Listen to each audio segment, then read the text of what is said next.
Albert Einstein once said, "Compound interest is the eighth wonder of the world. He who understands it, earns it. He who doesn't, pays it." So what exactly is compound interest? And how do I go from someone who pays it to someone who earns it? Today, we'll talk about quite possibly the most important factor in saving and investing, time. Okay, so I'm gonna start by telling you a story about a woman named Anna Mott. In 1902, she passed away and dedicated $1,000 for the city of Toledo to use for the city's parks and recreation, just a general charitable gift. The rule there was they could not touch it for 100 years.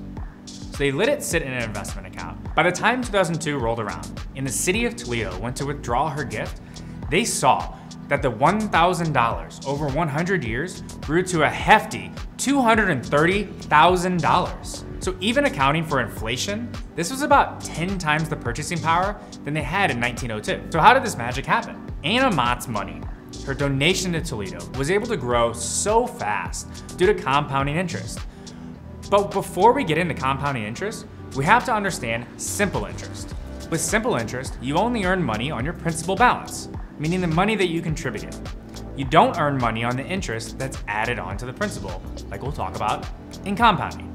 A great example of simple interest is bonds. You're paid out fixed payments, but they don't compound to the point that each payment is increased on the other. It's just fixed payments throughout the life of the bond that you receive. With simple interest, the interest you earn stays constant for the life of that investment. And in the case of bonds, time is not really the factor here that you can take advantage of. You've got to take advantage of the time, and in here, you can't. However, with compound interest, you earn interest on interest, so your amount can grow exponentially over time. Basically, the longer you're invested, the longer time frame you have, and the more compounding you can have to take advantage of that. So let's take a look at an example. Let's say you have $1,000 in a high yield cash account earning 5%. I get it, no one's earning 5% now, but let's imagine a world in the future where you can earn 5% in cash account. So $1,000, 5%. With simple interest, you simply earn $50 each year, 50, 50, 50, however long you keep that money in the account. But with compounding interest, you would earn $50 the first year, $52.50 the second year, and $55.13 in the third year. Every year that you keep that money in, the amount of interest that you're earning keeps compounding, and it just keeps increasing from there. In just 3 years, you could earn $157. Now I get it, that doesn't always seem like a ton of money right now, but if you expand your time horizon and increase the amount that you're saving, each year, compounding has a bigger effect on the way that you can grow your wealth. The wonderful thing about compounding is how it creates money in a way that just seems like too good to be true. The key here though, is you have to invest or save and also wait. And that's a big factor that you have to get over. If you're not willing to wait, you cannot take advantage of compounding. This means that the earlier you can get started with compound interest, the more you'll have down the road. If you're ever tempted to withdraw funds and you don't think you can actually wait, think about it this way. If you're ever tempted to withdraw $1,000 from your account, imagine what that imbalance will be after 20 years of compounding. So if you withdraw $1,000 today, picture in your head 20 years down the road that it's $4,000 or even more, depending on the interest rate and depending on the return.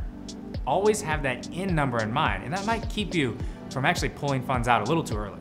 Personally, I wish I understood compounding way better than I do now.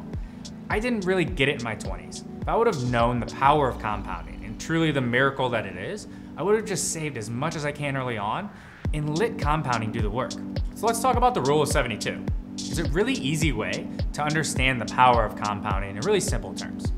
What the rule of 72 says is you take 72 and divide it by the average annual return you expect to receive, and that'll tell you how many years it takes to double your money. So assuming a 10% average annual return, 72 divided by 10 is 7.2 years. So in about 7 years, your money would double. 14 years down the road, it would quadruple, and so forth. The longer the time frame, the more you can take advantage of compounding in time. So let's talk about the psychological aspect here. In all my years talking to clients, friends, and family, the one thing always holding people back is this internal inertia that says, I'll do it tomorrow, or I'll do it next year. What ends up happening though is you continue to put something off like this. And in this case, just simply saving money or investing your money. You put it off and you never get around to it. It might help to think about the end goal here.